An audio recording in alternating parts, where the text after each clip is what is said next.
رواية كوخ العم توم للكاتبة هاريت بيتشر ستاو.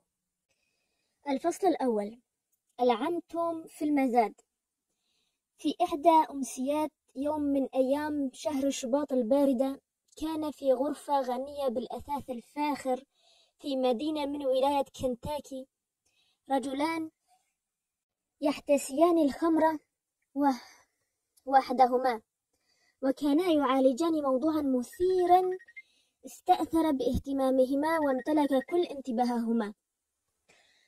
وكان أحدهما قصير القامة بدينا ذا ملامح تدل على الغلظة والنفسية مثقلة بالمكر والخوف الذي يبدو عادة على الرجل الوضيع عندما يسعى لأن يشق طريقه في الغنى والرفاه. وكان هذا يلبس ثيابا فاخرة متناثرة تتعدد فيها الألوان وتتضارب، وكانت يداه غليظتان مثقلتين بالخواتم، وكانت لغته في عداء مع قواعد اللغة ولا تتمسك بقيد ولا ضابط. أما جليسه السيد شيلبي فكان مظهره يدل على أنه عريق في النبل والوجاهة. وكان الرجلان كما أشرنا آنفا يتجاذبان أطراف الحديث في أمر هام. يجب أن نسوي القضية على هذا الشكل، قال المستر شيلبي، ولكن لا يمكنني أن أوافق معك على العرض، ردد السيد هيلي. تأكد يا هيلي أن توم عبد يندر وجود شبيه له، وهو يستحق هذا الثمن، فهو قوي مخلص، وهو يدير مزرعتي كلها بإخلاص وتنظيم. فقال هيلي: تقصد أنه مخلص كما يعرف الزنوج الإخلاص؟ لا، بل أعني أن توم شاب طيب وحساس ونقي، ولقد اعتنق الدين المسيحي منذ 4 سنوات، فعمر قلبه بالإيمان، ومنذ ذلك الحين وأنا أأنسه على مالي وبيتي وعائلتي. وفي الخريف المنصرم أرسلته إلى سينسيناتي في عمل من أعمالي، وكلفته أن يجلب لي معه $500، فلم يخب ظني فيه. وقد حاول بعضهم هناك أن يغروه، فقالوا له: توم، لماذا لا تهرب؟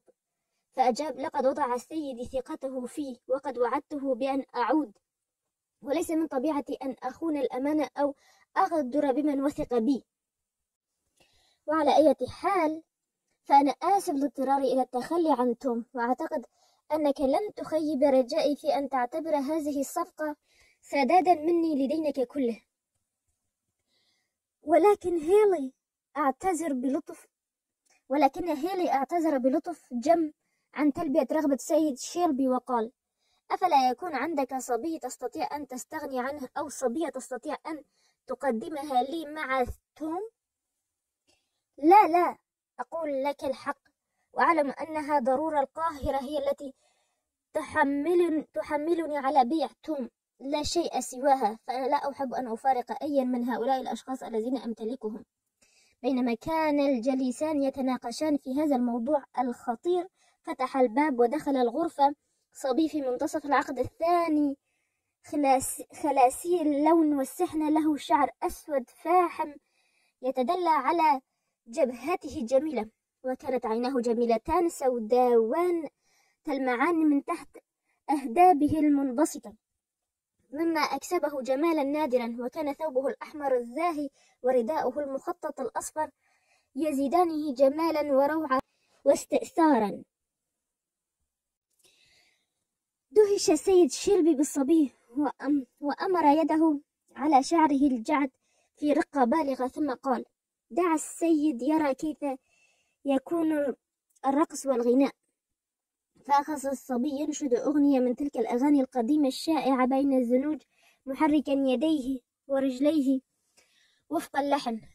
وقد فتن هيلي بالصبي، فالتفت إلى سيد شيلبي وقال: إني على استعداد أن أعفيك من الدين كله إذا سلمتني هذا الغلام.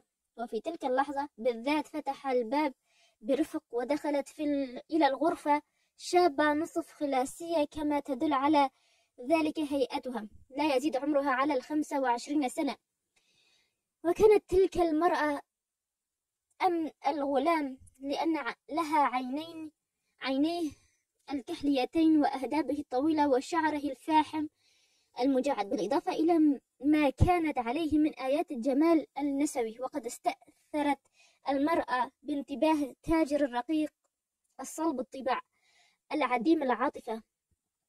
هنا سألها السيد شيلبي قائلا: ما الذي أتى بك يا إليز؟ كنت أبحث عن هاري يا سيدي. وركض الفتى نحو أمه يضمها، فطلب منها السيد شيلبي أن تأخذ الغلام وتغادر الغرفة، ولكن النحاس الذي أعجب بالمرأة وجمالها عرض على شيلبي أن يبيعه إياها وبأي ثمن، فأبى شيلبي بإصرار، ولما فشل في إقناعه سأله أن يعطيه الغلام فأبى ذلك قائلا: لا تحاول عبثا، فلن أبيعه، إني يا سيدي رجل مفطور على حب بني الإنسان، وأكره أن أنتزع الغلام من حجر أمه. وأدرك تاجر الرقيق أن محدثا يحب العبيد، فشرع يحدث عن عطفه على العبيد وعما يعتمر به قلبه من حب بني البشر. ولو عرف بين زملائه بهذه المزايا التي تجعله أحيانا موضع فكاهة والسخرية، حتى إذا آنس من مخاطبه نزع إلى تصديقه، أشرقت عيناه ببريق الأمل وقال: والآن ماذا ترى؟ سأدرس الموضوع مع زوجتي، باستطاعتك أن تسمع جوابي النهائي هذا المساء فيما بين 6 و7. وبالرغم من أن نظام الرق في ولاية كنتاكي كان بوجه عام أخف وطأة على الزنوج منه في سائر الولايات المتحدة الأخرى، إذ يبدو ذلك واضحا لمن يتسنى له أن يزور ولو لمرة واحدة إحدى مزارع الولايات ليرى تلك المعاملة الطيبة التي يعامل بها الزنوج من قبل البيض رجالا ونساء.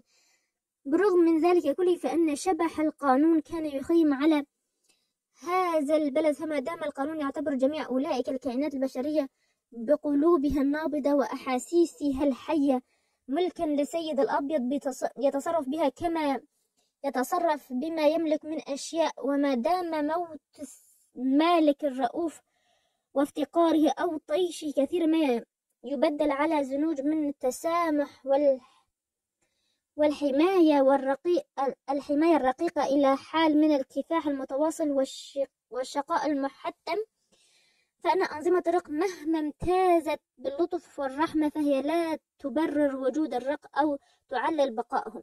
وكان السيد شيلبي رجلا نبيل النفس كبير القلب، ميالا للإحسان إلى كل من يعيش معه، ولم يكن يظن على زنوجه بأي شيء يساعد على تمتعهم بالرفاه المادي، بيد أن إسرافه الطائش وأغرقه في خضم من الديون، فإذا بدائنه النخاس هيلي يقتضيه المال. وإذا بهذا الحديث الذي افتتحنا به قصتنا يدور بين رجلين. عندما دخلت إليزا الغرفة مهما كان الأمر، فقد أدركت إليزا بغريزتها وهي تقترب من باب الغرفة أن النخاس يعرض على مولاها بيع شخص ما، ومن يدري فقد يكون المباع هو ابنها. وعندما خطر هذا الخاطر في خلدها رجف قلبها وانقبضت نفسها، حتى إذا رأتها سيدتها على هذه الحال وسألتها عما بها أجابت، والدمع يترقرق في عينيها والزفارات تتصاعد من صدرها. يا سيدتي، هناك نخاس يتحدث إلى سيدي في الصالون، وقد تكون الصفقة، وأي مأساة في ذلك. وهل تعتقدين يا سيدتي أن سيدي يقدم على بيع هاري؟ قالت هذا وارتمت على الكرسي منتحبة بصوت منخفض. ماذا تقولين؟ يبيع هاري؟ هذا هو رأيته الحقيرة. فأنت تعرفين سيدك وتعلمين أنه لا يتعامل مع أولئك النخاسين الجنوبيين، وهو لا يفكر ببيع أحد من خدمه ما داموا يسلكون النهج السوي المستقيم. ولكن ترى من يكون ذلك المغفل الذي يطمع بامتلاك هاري. فهل تعتقدين أن مصائر جميع الناس بقت مرتبطا به كما هو مصيرك؟ ألا عودي إلى مرحك أيتها الحمقاء، وابتعدي عن استراق السمع من وراء الأبواب، ففي ذلك مجلب للشكوك بك. الفصل الثاني. الأبوان. نشأت إليزا منذ نعومة أظفارها تحت رعاية مولاتها السيدة شيلبي التقية الورعة والطيبة القلب، وقد مر بها من النضوج دون أن تتعرض للتجارب التي تتعرض لها الفتاة الجميلة فتجعل من جمالها سببا لشقائها. ثم تزوجت إليزا من شاب خلاسي فطن كان ملكا لسيد المزرعة مجاورة، وكانت جورج هاريس زوجها يعمل في مصنع للأكياس، فاخترع آلة تنظيف القنب تعتبر حقا من أعمال العبقرية. علم السيد الإقطاعية وكان فظا غليظ القلب بنبأ الاختراع، فأسرع إلى مصنع ليرى الآلة البارعة التي يتحدث عنها العمال بإعجاب. وفيما كان جورج يشرح لسيده حسنات اختراعه ويعرض عليه حركات الآلة مزهوا بما ابتدع، استشعر السيد ضربا من الشعور بالنقص، فإذا هو ثائرا وإذا به يأمر القيم على المصنع بأن يفصل جورج عن العمل وأن ينقله إلى أحد الحقول ليعزق الأرض وينكشها.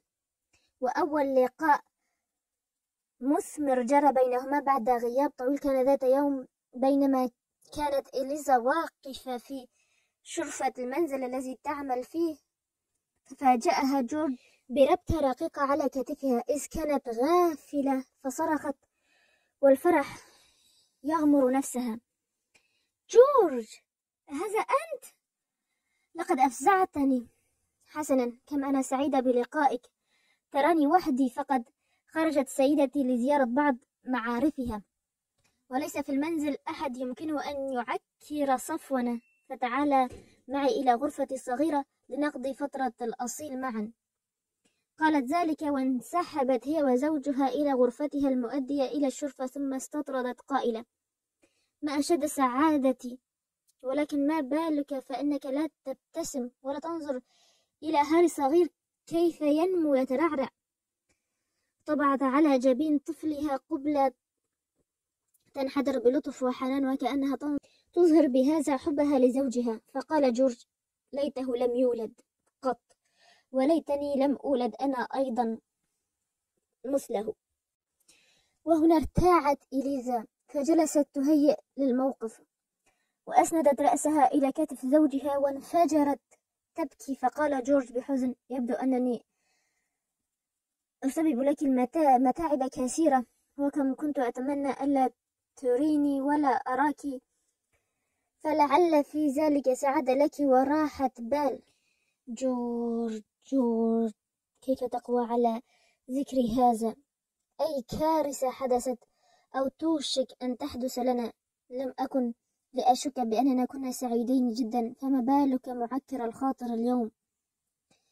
بالصواب تنطقين يا عزيزتي. قال ذلك وأجلس الصبي على ركبتيه وأنشأ يحدق إلى عينيه ناصعتين ويمرر أنامله من خلال شعره الجعد الطويل وأردف: أجل يا إليزا، لقد غدت حياتي مريرة حتى لا تكاد تطاق، فأنا عامل بائس فقير ممتهن، فما الغاية من عيشي؟ ليتني فارقت الدنيا قبل أن يعذبني الدهر. أنا أعلم يا جورج أنك ما زلت متحسرا على عملك الذي فقدته في المصنع، كما أعلم أنا لك سيدا جاف الطبع لا تعرف الرحمة إلى قلبه سبيلا، ولكن اصبر فلعل. فقاطعها جورج قائلا: أصبر؟ ألم أتحمل وأصبر طوال هذه المدة؟ إنه حقا أمر مريع، فما العمل ما دامت سيدك هو ذاته الذي يطردك من العمل؟ تقولين يا سيدي؟ ومن الذي جعله سيدي؟ ومن أعطاه الحق في امتلاكي؟ إن هذا الأمر يقض مضجعي. ترى أي حق له علي؟ وبما يمتاز عني؟ أنا إنسان بقدر ما هو إنسان، بل أنني إنسان أفضل منه، وفي ميسوري أن أقرأ خيرا مما يقرأ، وأن أكتب خطا أجمل من خطه. لقد تعلمت ذلك كله بنفسي، ولم يكن له أي فضل علي في هذا، بل إني تعلمت بالرغم منه. والآن بأي حق يطردني من عملي ويحملني على القيام بأعمال لا يستطيع أي حصان أن يقوم بها؟ أوه يا جورج، لم أسمعك تتحدث بهذه اللهجة قبل اليوم. فاعتصم بحبل الأنات والصبر، لا بحقي أنا بل بحق ابن نهاري. فقال جورج: لقد اعتصمت طويلا بحبل الصبر، ومن جبل باللحم والدم لا يقوى على احتمال كل هذا الظلم. وللصبر حدود تصوري. بالأمس كنت منهمكا في نقل الحجارة إلى العربة، فرأيت توم ابن السيد يلوح بصوته قرب الفرس، فأفزعها بتلويحه الصوت، فخشيت عليه وطلبت منه في كثير من التأدب أن يقلع عن ذلك، فاستمر في عبثه السمج، حتى إذا التمست منه الإقلاع عن عبثه مرة أخرى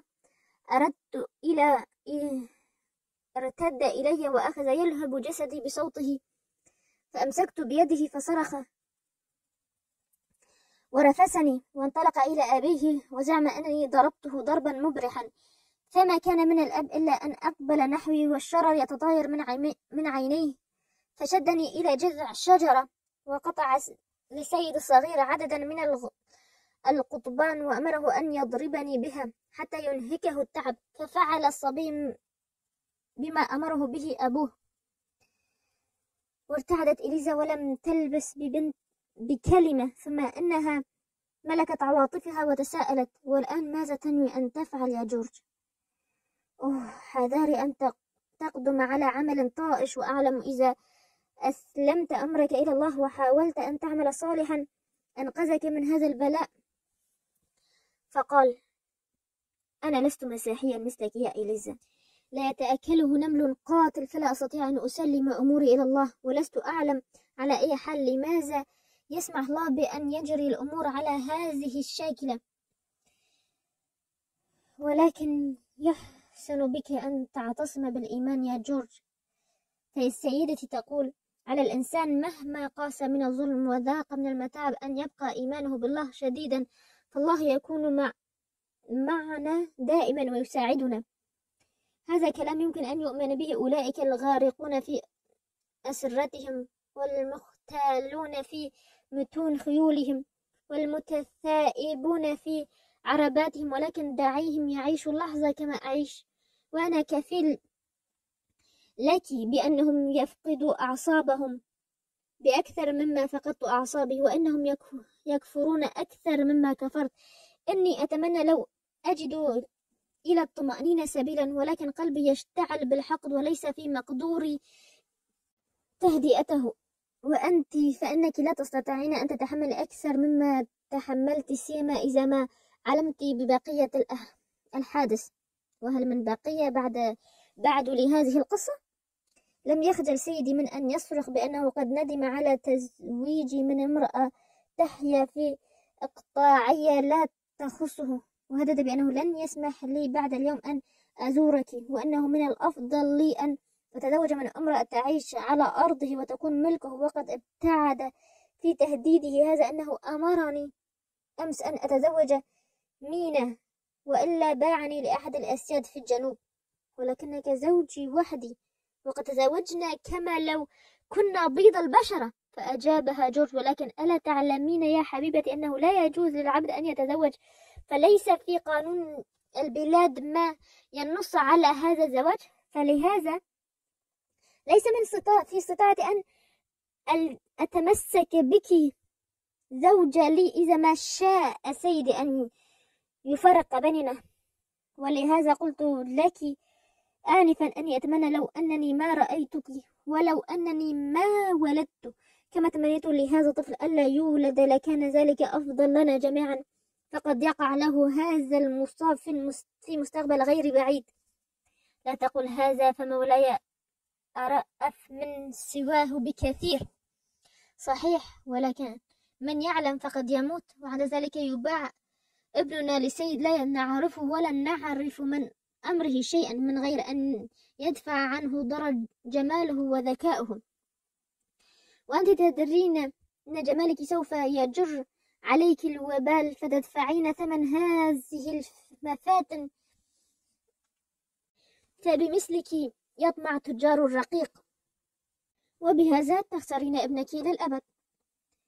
ارتجفت إليزا رعبا، لقد تراءت لها صورة هيلي النخاس، فامتقع لونها وتتابعت أنفاسها، ثم أنها تطلعت في عصبية إلى شرفة حيث كان الصبي يعبث بعصا للسيدة شيلبي ويتخذ منها حصانا يركبه، فكرت بأن تبوح لزوجها بما يقلق بالها وما تخشاه من وجود النخاس عند شيلبي سيدها، ولكن فضلت أن تصمت خشية أن تضيف إلى جراح زوجها جراحا جديدا.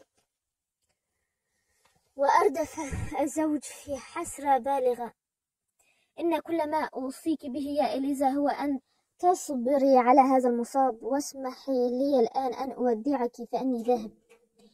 ولكن إلى أين أنت ذاهب يا جورج؟ إلى كندا، وعندما أبلغ تلك الديار سأبعث بمال لأشتريكما. ذلك هو الأمل الوحيد الذي بقي أمامي. إن لك سيدا كريما وهو لن يرفض أن يبيعك لي لأشتريك وأشتري هاري إذا أسعدني الله، ولكن أخشى أن يقبض عليك في الطريق. لن يقبض علي أحد يا إليزا، وأني أفضل الموت على هذه الحياة، فإما أن أصبح حرا أو أموت حرا. الفصل الثالث. الأم. كان كوخ العم توم يقع في حديقة نظيفة مليئة بأنواع الأزهار والرياحين التي تدخل السرور إلى قلب زوجته كلو، التي كانت في نفس الوقت الطاهية الرئيسية، والتي كانت تسيطر على كل ما في المنطقة، حتى الدجاج والإوز التي تعج بها ذرائب آل شيلبي، وكانت تخشاها وترتعد منها فرقا حين تشاهد وجهها الإبنوسي اللامع من بعيد.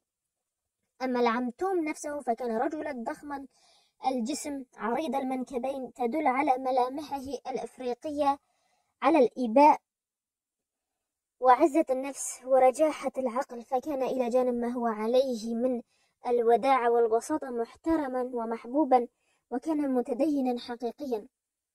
وعندما أقبلت على كوخه إليزا حاملة ولدها هاري، فقد وجدته يصلي في تلك الساعة المتأخرة من الليل، وعندما سمع نقرة الزجاج التي ضربتها إليزا على النافذة نهض من مكانه وفتح الباب، فدخلت إليزا وقالت: لقد تركت المزرعة وهربت بولدي أيها العم توم، وأيتها العمة كلو، لقد أنقذت ابني من الجحيم الذي ينتظره، فقد باعه سيدي لأحد النخاسين. فصاح العجوزان متعجبين ورفعا أيديهما في ذعر: باعه؟ أجل باعه، لقد استغنى عنه، وقد سمعت سيد يقول لزوجتي إنه باعك أنت أيضا أيها العم توم لأحد التجار، وأنا المشتري سيصل اليوم لاستلامنا. جمد توم في مكانه حين سمع هذا، واتسعت حدقته، وأحس كأنه كان في حلم. وفي هدوء مدهش ارتمى على كرسي قديم وتجمع على بعضه، فأرخى رأسه حتى كاد يلامس ركبتيه. أما العمة كلو فداخلها القلق الشديد، وقالت: ليرحمنا الله، أي ذنب اقترفنا؟ بالطبع قالت إليزا إنه لم يفعل شيئا قبيحا، وأعتقد أن سيد لم يكن يود بيعه ولا بيعنا. سيدتي، فقد سمعتها تبكي تتوسل إلى زوجها أن يعفى عن هذا البيع وينقذنا، فكان يعتذر لها متأسفا، وصرح بأنه أقدم على هذه الفعلة الشنيعة للتخلص من الديون المتراكمة التي كان مدينا بها لذلك النخاس، وأنه مضطر لهذا البيع، وإلا طلبه النخاس بالمزرعة كلها. فالتفتت العمة كلو إلى زوجها وقالت: حسنا أيها العجوز، لماذا لا تهرب وتنقذ نفسك؟ أليس أفضل لك من أن تنقل حيث يموت الجنود جوعا وتعبا وراء النهر؟ فرفع توم رأسه في بطء ونظر حوله بحسرة وقال: لا لن أغادر هذا المكان هربا لتفر إليزا إذا شاءت، فأن ذلك من حقها، أما أنا فقد كنت دوما عند حسن ظن سيدي شيلبي، وسأظل على ذلك ما حييت. والآن ما العمل؟ قالت إليزا بقلق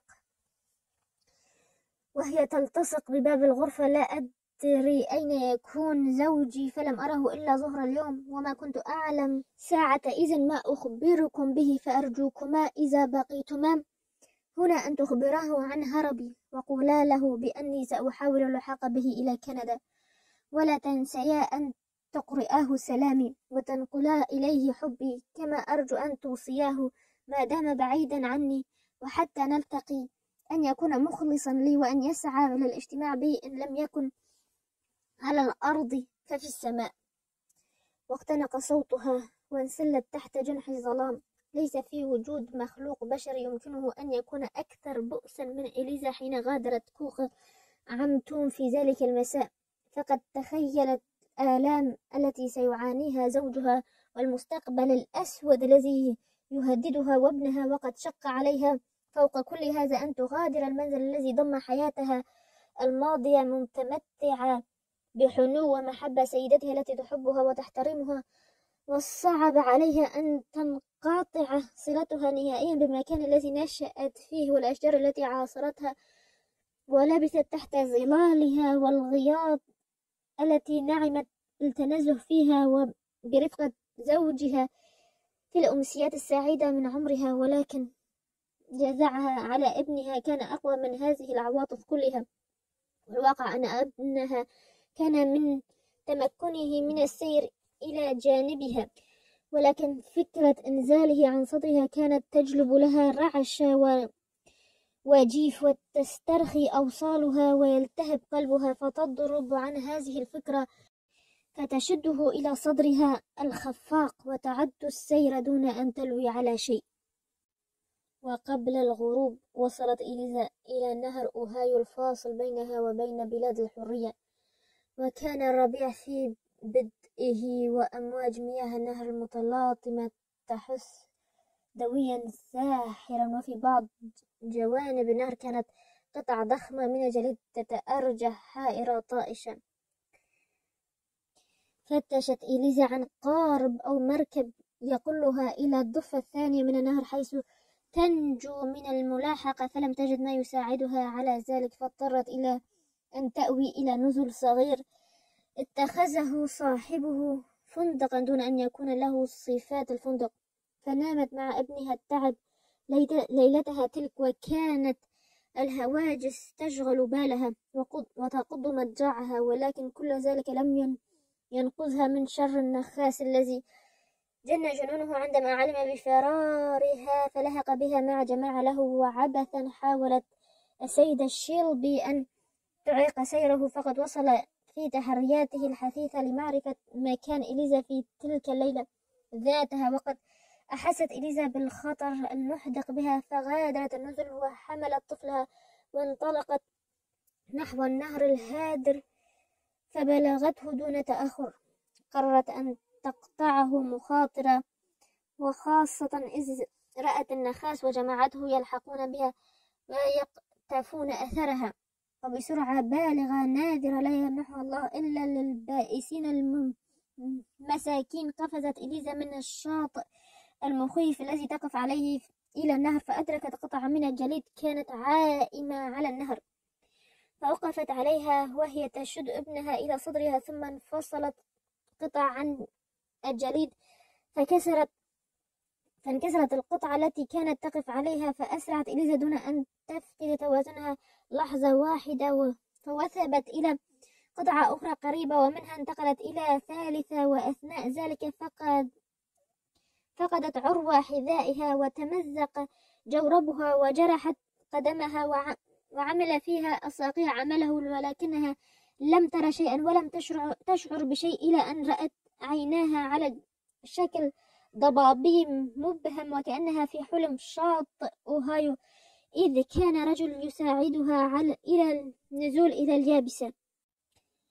كان توهج نار المدفأة يكسب أثاث حجرة الاستقبال الفخمة روعة، فبدت جوانب كؤوس الشاي وأبريق الشاي المصقول اللامع متوهجا بلهيب النار، مما يزيد جمال الغرفة جمالا على جمال.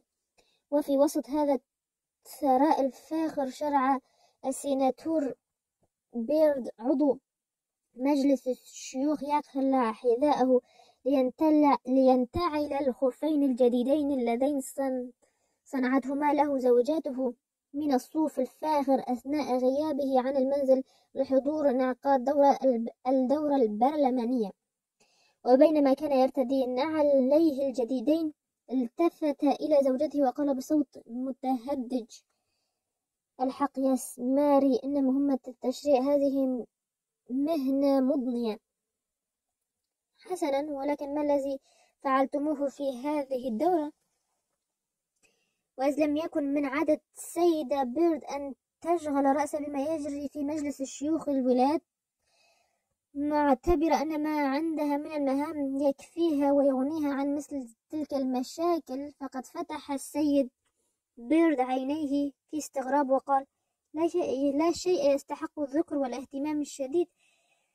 ترى هل حقا إن المجلس يناقش قانونا يقضي بموجبه على البيض أن يمنع الطعام والشراب عن أولئك الملونين البائسين الذين يلجؤون إلى الولاية؟ لقد علمت أنهم يعالجون شيئا من هذا القبيل، ولكني لا أعتقد أن ثمة مجلسا مسيحيا يقره بحال من الأحوال.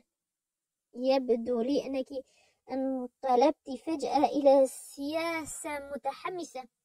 لا، إن هذا مستحيل، فأني أفضل ألا أفقد ثانية واحدة من عمري في مناقشة سياستكم، ولكني أظن أنكم تقدمونها هنا على عمل وحشي منافي لروح المسيحية، وأرجو يا عزيزي ألا تقدموا على إقرار مثل هذا القانون. ولم يرد السيناتور أن يكون جافا في جوابه لزوجته، بل حاول أن يفهمها بأن عبيد كنتاكي قد أفسدوا الكثيرين من أبناء الولاية، وأن الكثيرين من أعداء الرق باتوا يثيرون أهل الولاية ضد الدولة بتصرفاتهم الشاذة. لهذا فقد أقر مجلس شيوخ ولاية أوهايو ذلك القانون الذي سمعت به لتهدئة الخواطر في الولاية المجاورة لها. وما أن سمعت السيدة بيرد كلام زوجها حتى امتقع وجهها بالدم وظهرت عليها إمارات الغيظ، فسألت زوجها بحزم: ولكن قل لي يا جون بصراحة، هل أن ذلك القانون عادل، أو هل ينسجم مع التعاليم المسيحية؟ فقال في شيء من السخر: إنك لن تطلق النار علي إذا ما قلت أني أجده عادلا ومنسجما مع الروح المسيحية، ولكنك لم تصدق مع القانون. طبعا لقد فعلت حقا. فازدادت السيدة بيرد توردا وغيظا: يحسن بك أن تخجل من عملك هذا يا جون، فإنه قانون معيب ملحد فاسد مجرم، ولسوف أحاول تحطيمه بنفسي عندما تسنح لي الفرصة المواتية، وأني لأرجو الله أن يؤهل لي مثل هذه الفرصة. كم تكون الحياة تعيسة ووحشية حين ينتهي الأمر إلى أن تمنع المرأة من تقديم عشاء ساخن وفراش إلى مخلوقات بائسة جائعة، لا لشيء إلا لأن لهذه المخلوقات بشرة سوداء، ولأنها خضعت طوال عمرها للمستغلين المؤذين.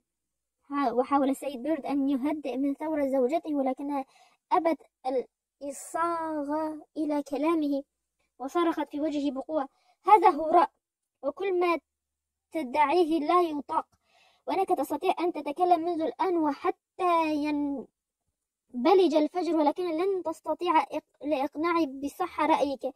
وأني أوجه إليك سؤالا بسيطا لترى مدى الوحشية التي ينطوي عليها قانونكم الأبتر.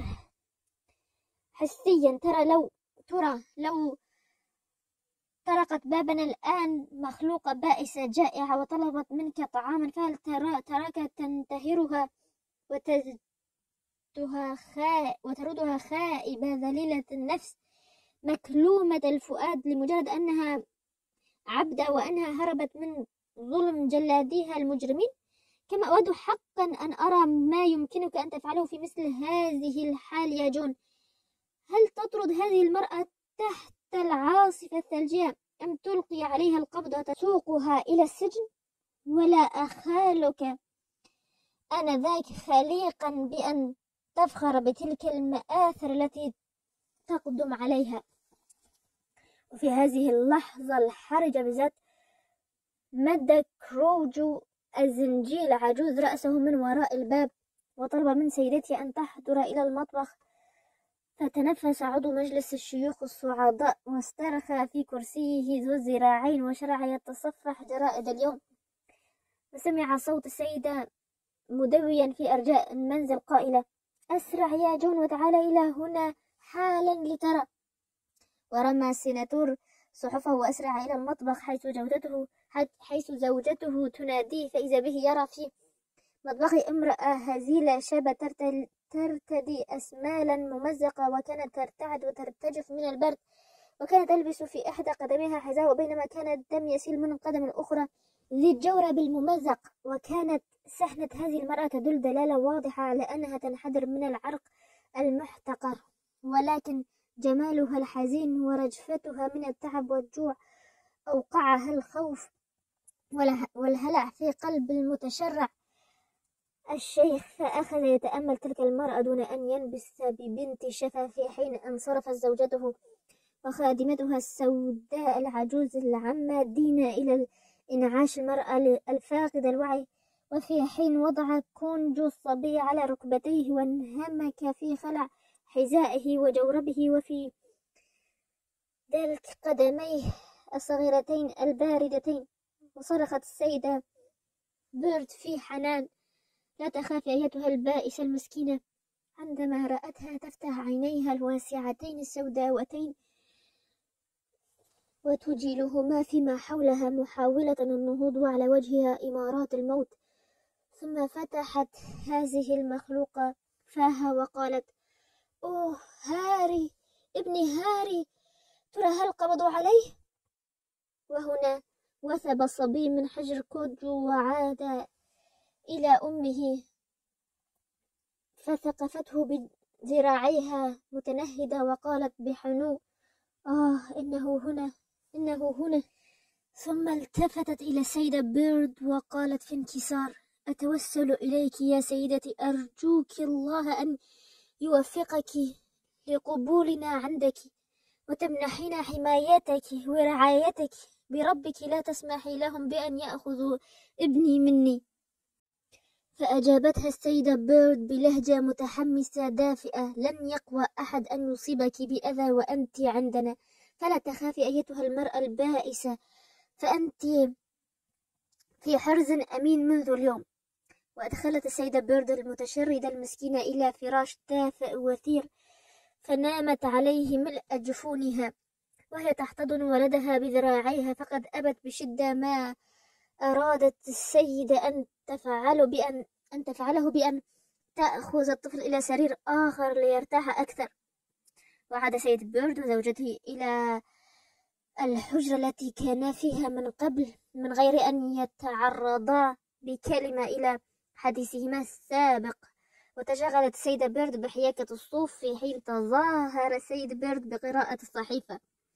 وأخيرا خرج السيد عن صمته وقال: إني لا أتساءل من تكون هذه المرأة. أجابت السيدة بيرد ورضا يملأ نفسها: سوف تعرف ذلك بعد أن تنعم بقسط وافر من الراحة وتنهض من نومها. وساد الصمت في الغرفة، وما هي إلا لحظة حتى أقبلت العمة دينا لتخبرهما أن المرأة قد أفاقت من سباته وأنها ترغب في مقابلة السيدة بيرد. وعاد الشيخ وزوجته إلى المطبخ، فوجدا المرأة جالسة على مقعد خشبي قرب النار، وكانت ترنو ببصرها إلى اللهب في وداعة ورقة. فابتدرتها السيدة بيرد بصوت رقيق: آمل أن تكوني مرتاحة وفي وضع أفضل بعد اليوم. فتنهدت المرأة الغريبة ووجهت إلى السيدة بيرد نظرة ابتهال صارخ من عينيها الكحليتين كان لها أبعد الأثر في نفس السيدة بيرد، حتى أنها لم تتساءل إزاء تلك النظر المعبرة أنفاسها ولا أن تحبس دموعها، فقالت بوداعة مطمئنة المرأة: لا تسمحي للخوف بأن يسيطر عليك، فأنت هنا بين أصدقائك أيتها المرأة المعذبة، ولكن بربك لا تصارحيني بحقيقتك، ومن أين أقبلت وماذا تبغين؟ فأجابت المرأة فورا: من ولاية كنتاكي يا سيدتي.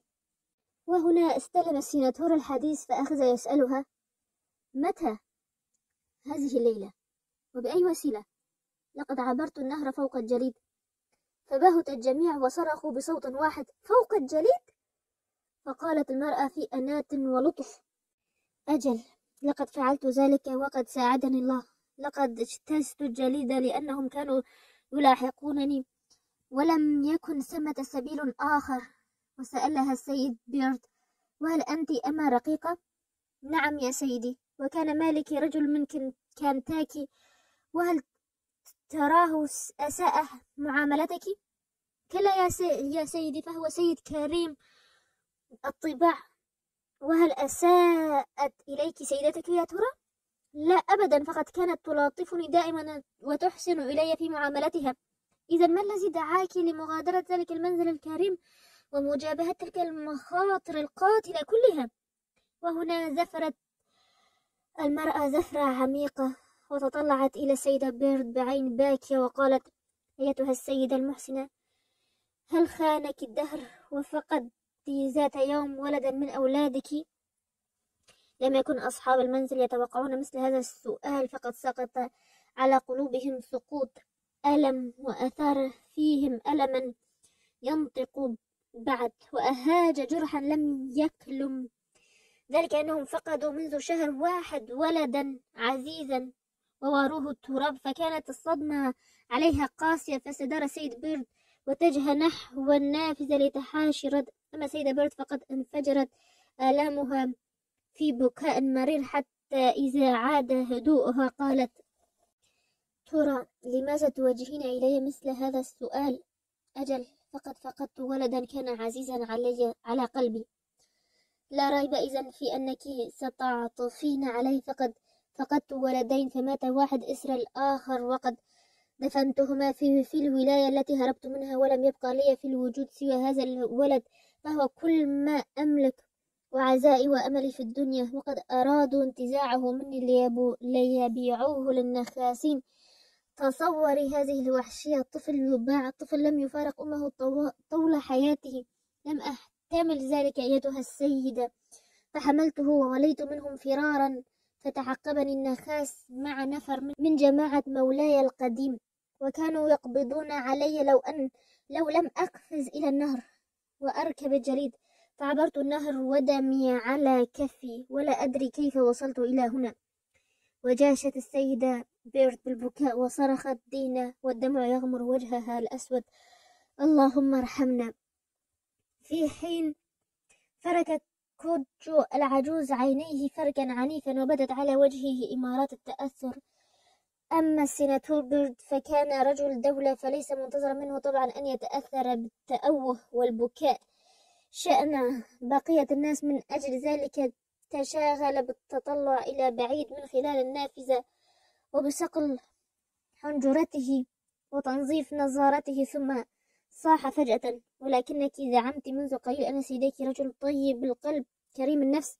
أجل، أي إنه طيب، ولكنه اضطر لاتخاذ ذلك القرار لتغطية الدين كان يرزح تحت ثقله المذل. وهل لك زوج؟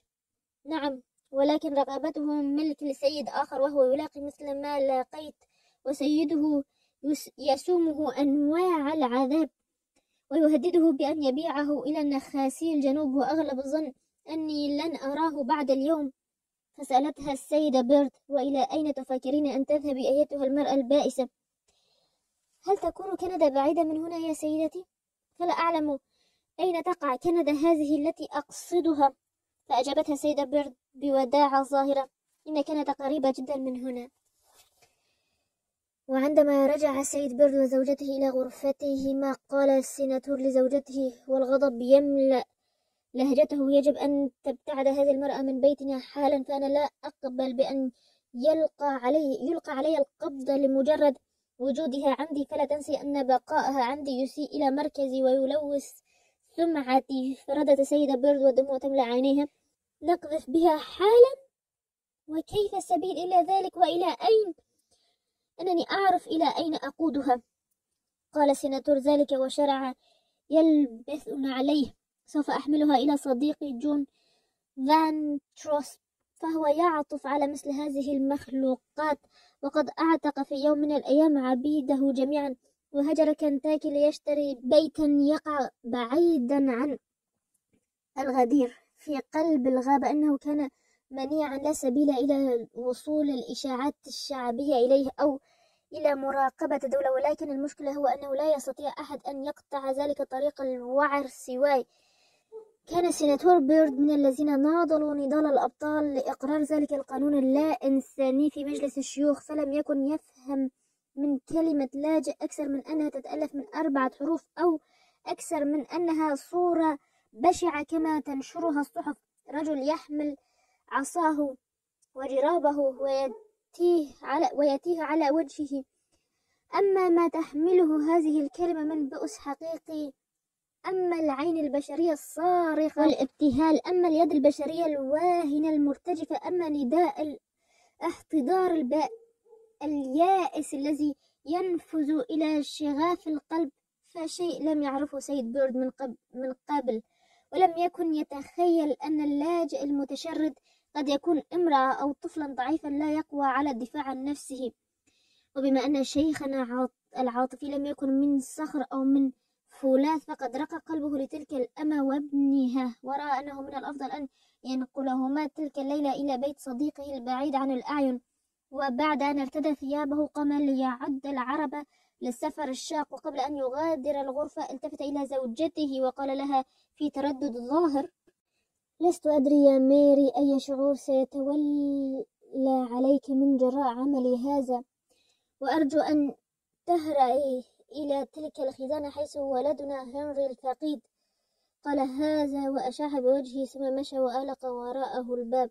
لم تكن ميري لترتاح من رق عواطف زوجها وقلبه الكبير، ولكن كلامه أثار كوامن نفسها، فطفرت عيناها بالدموع وهرعت حالا إلى الدرج المغلق على أمتعة عزيزها الراحل هنري، ففتحته فإذا بها ترى فيه سترات صغيرة متنوعة الأشكال والألوان، وأكواما من المآزر والصداري، وصفا من الجوارب الصغيرة، ووجدت نعلين صغيرين ومجلفين من الأمام، كما وجدت فرسا خشبيا وعربة وخذروفا وكرة وتذكارات جمعتها دموع حزينة في نفوس لا تنسى، وأجهشت بالبكاء حتى وصلت مدامعها إلى ثيابها، فالدرج الذي تستند إليه كالدم في الأفئدة. جلست السيدة بيرد إلى جانب الدرج وأسندت رأسها إلى يديها، ثم رفعت رأسها فجأة وشرعت تختار في سرعة عصبية أخف الأشياء وأثمنها وتجمعها كلها في ربطة واحدة. وصح أحد ولديها المتعلقين بها: ماما، أتريدين أن تقدم هذه الأشياء إلى أحد؟ فقالت الأم في حنان وصدق: لو تطلع هنري الصغير إلينا من عليائه لابتهج بما نفعله الآن. لم يكن في مقدوري أن أقدم هذه الأشياء إلى شخص أعرفه، إلى أي إنسان سعيد، ولكن أقدمها اليوم إلى أم عرفت انسحاق الفؤاد بأكثر مما عرفته أنا، وإني أسأل الله تعالى أن يمنحها بركاته ويسبغ علينا عفوه. وبعد المرور بخواطر فتحت خزانة الملابس وانتزعت منها ثوبا أو ثوبين لتعطيهما إلى الغريبة المسكينة. وعندما دقت الساعة القديمة المعلقة على الحائط الساعة 12 ليلا، حمل بيرد إليزا وابنها إلى منزل جون فان فروسب، فبلغوه بعد جهد متواصل ومخاطر بالغة. وقد رحب جون بإليزا وهاري الصغير واستقبلهما أكرم استقبال، وبعد أن مكثا عنده مدة وجيزة ساعدهما على الفرار إلى مستعمرة صغيرة من مستعمرات الكويكرز المشهورة بالتقوى والتدين، وهناك التقت إليزا بزوجها جورج وسعدت بلقائه، وكحلت عينيها برؤيته بعد أن كاد اليأس من لقائه يشيع في نفسها ويسيطر عليها.